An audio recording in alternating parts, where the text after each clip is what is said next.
Ouais les potox, c'est Antox et bienvenue dans cette nouvelle vidéo consacrée à la critique de l'épisode 42 des Apprentis Aventuriers saison 7. Comme d'habitude ça va spoiler de partout, donc je vous invite à regarder l'épisode de votre côté dans un premier temps et ensuite à revenir sur cette vidéo pour qu'on puisse en discuter tous ensemble. Nous sommes donc de retour à l'épreuve où les rouges galèrent toujours à faire le feu. Naka lui a fini d'allumer le feu, donc il enflamme sa torche, passe le parcours tel un chat et embrase sa première vasque, donc ça nous fait un total de 1-0. Gab qui disait avec autorité lève-toi Luana, car elle était accroupie sur le côté alors que en soi ça changeait rien, hein, tout dépendait uniquement de Vivian, personne ne peut l'aider. Du côté des marrons et des roses, Héloïse embrase leur deuxième torche et commence le parcours. Vivian m'avait fait hurler de rire car t'avais Laurent qui lui donnait des conseils, hein, pas vers soi, faut aller vers l'avant, etc. Et t'avais Vivian qui le regardait comme ça et il lui a répondu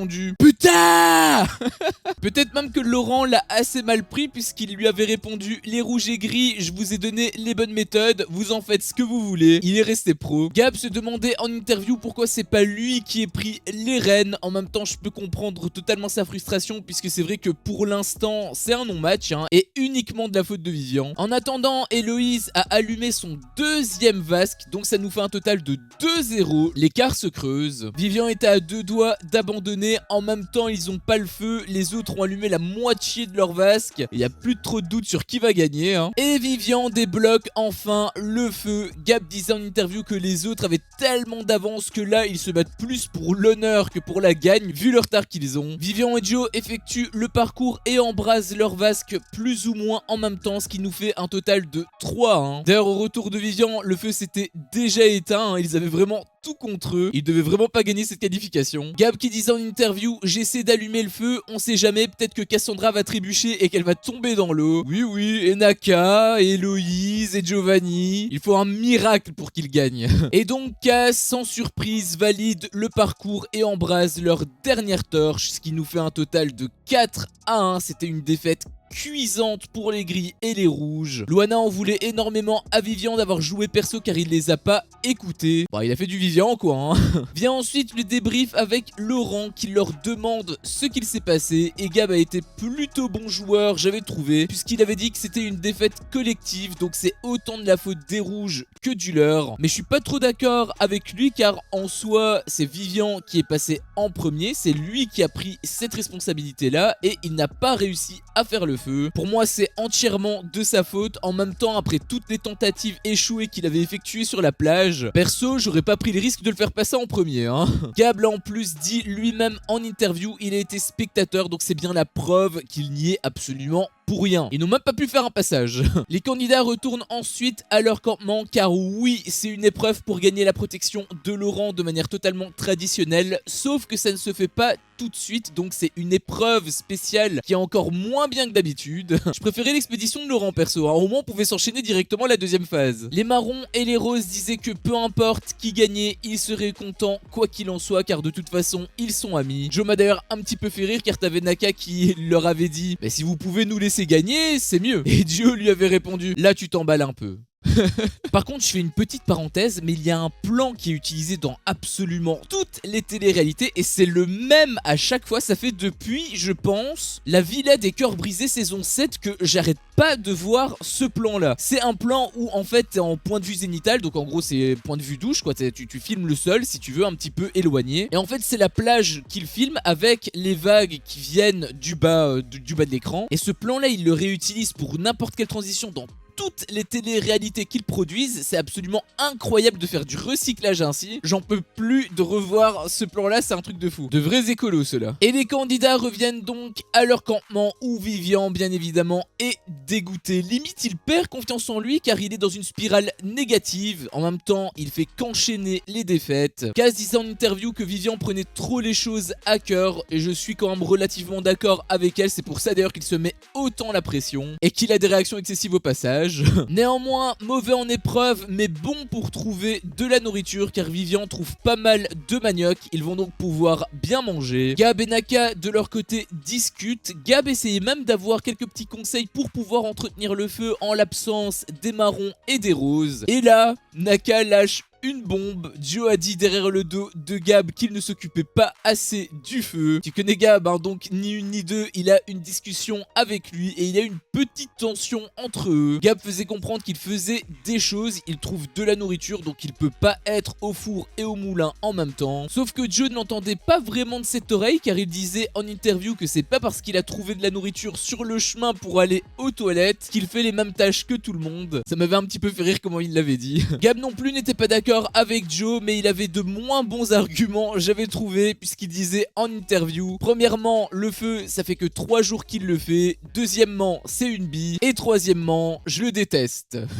Gab boudait d'ailleurs un petit peu, Naka l'avait bien fait remarquer. Ça m'avait fait pas mal rire. Et ensuite, les candidats mangent le repas qu'ils ont cuisiné. Héloïse disait en interview: c'est vrai que ça me ferait plaisir de clouer le bec à tout le monde et au final de leur montrer que nous aussi on peut gagner des épreuves. Alors c'est pas pour être méchant, je leur souhaite quelque part, mais je les vois vraiment pas gagnants contre les roses, surtout vu ce qui s'est passé. Gab voit vraiment Joe d'un mauvais œil avec ce qu'il s'est dit, puisqu'il disait en interview qu'il avait pas envie qu'il gagne l'expédition. Moi non.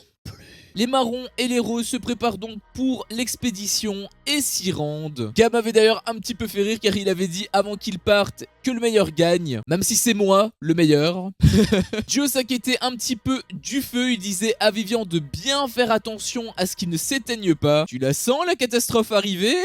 Bref, les qualifiés partent et arrivent sur les lieux de l'expédition. Bon, en réalité j'appelle toujours l'expédition parce que ça s'apparente énormément à une expédition, hein. Je veux dire c'est exactement le même principe, hein. Tu gagnes la protection de Laurent à la fin. Mais en réalité c'est pas vraiment une expédition car ils ne doivent pas aller chercher des trucs dans la jungle, c'est plus vraiment une épreuve, un duel je dirais même. Puisque tu as des caisses au début, un socle à la fin et au milieu un parcours avec plusieurs portiques. Les règles sont les suivants: l'un des binômes va devoir prendre une caisse, traverser le parcours à l'aide de son binôme qui sera chargé d'ouvrir les portiques pendant que son partenaire passe, jusqu'à déposer la caisse sur le socle.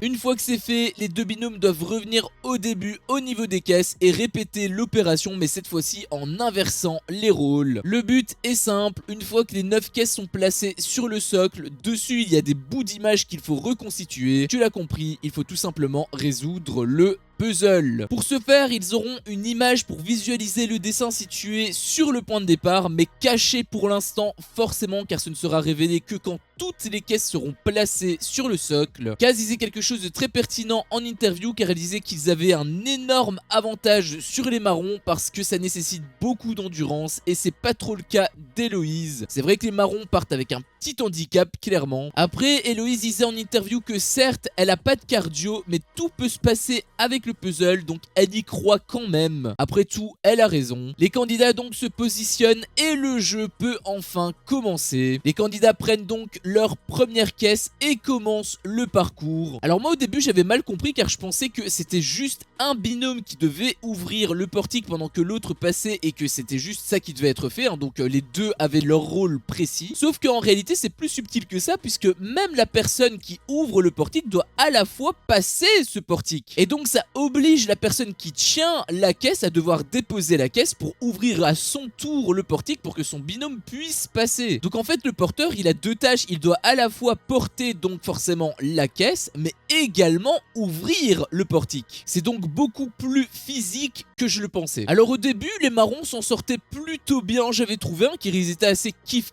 avec les roses, c'était assez impressionnant d'ailleurs, sauf que c'est un marathon et le problème c'est que les marrons sont beaucoup moins endurants que les roses, donc ce qu'il devait arriver arriva. Les marrons ont déjà un petit retard sur leur adversaire, d'autant plus qu'Héloïse fait un peu la même erreur que lors du goûter, c'est-à-dire qu'elle ouvre pas le portique assez grand, donc Naka se fatigue davantage, ce qui peut lui-même faire commettre la même erreur pour Héloïse. C'est un cycle sans fin en somme. Donc ça pue pas mal pour les roses, surtout que les caisses sont pas légères et quand tu vois le petit gabarit d'Héloïse, c'est pas gagné. Cass aussi qui se plaignait mais c'était plus des plaintes de princesse, hein. Giovanni l'avait lui-même dit. De toute façon si Héloïse y arrive, elle a pas d'excuse. Cass dépose donc leur deuxième caisse et Héloïse prend une pause juste avant de déposer la sienne, ce qui creuse davantage leur retard. Après elle a dit un truc plutôt intéressant, j'avais trouvé en interview, car elle disait que le plus important c'était d'aller à leur rythme et de finir le parcours. Je suis assez d'accord avec avec elle et même stratégiquement parce que si ils sont complètement cramés, s'ils se donnent à 100% et qu'ils sont complètement cramés pour le puzzle, ils vont perdre peut-être un petit peu en lucidité, ce qui peut justement se jouer lors de cette résolution. Néanmoins, Héloïse n'a plus de force, elle commence à galérer à ouvrir les portiques, donc pour la première phase, il n'y a pas photo, les roses les mangent complètement, c'était assez prévisible. Joe m'avait fait un petit peu rire aussi car t'avais Cass qui disait qu'elle en avait marre et Joe lui avait répondu: on s'en fout que t'en aies marre. Héloïse, elle commence à être à bout, elle arrive même plus à soulever la caisse, bref ça pue vraiment pour les marrons. Et pendant ce temps, on repasse sur la plage où Gab était en train d'entretenir le feu. Il m'avait d'ailleurs un petit peu fait rire car il disait qu'il en avait marre alors que ça faisait peut-être 1 heure même pas qu'il s'en occupait. Et pendant ce temps, forcément Beverly, elle en rate pas une, hein. Elle profite que la moitié soit à l'épreuve, que Gab soit sur le feu et que Vivian soit en train de dormir pour tenter de choper la sauce tomate. Sauf que Gab, il n'est pas dupe, hein, il l'a vite cramé. Beverly a essayé de camoufler ça en faisant semblant de vouloir compter les perles. Bon, au final, Gab, il est vraiment trop gentil puisqu'il lui laisse quand même en prendre un petit peu. Il fait pas mal le dur, mais au fond, c'est un gros nounours, hein.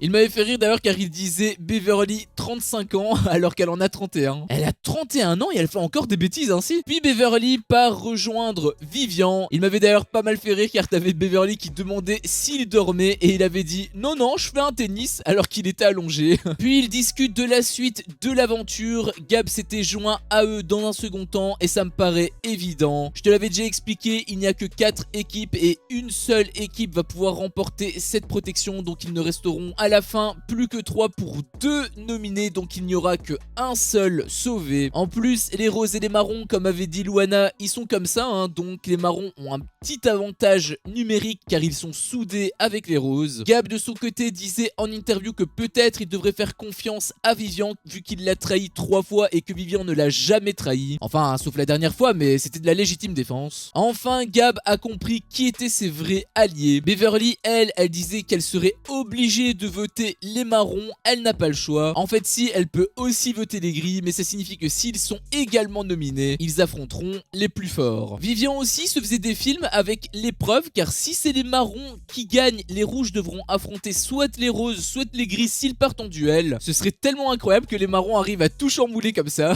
Bref, ça sert à rien de se faire des plans sur la comète, il faut voir le résultat final, donc sans plus tarder, nous repartons sur l'épreuve. Le retard est concret, hein, les roses ont une caisse d'avance, encore faut-il bien évidemment résoudre le puzzle. 6 caisses à 5 à l'avantage des roses. Héloïse disait d'ailleurs en interview: je vais tout donner, même si c'est pas une épreuve faite pour nous, même si clairement j'ai l'impression que les roses sont en tête. Oh, c'est pas qu'une impression, hein.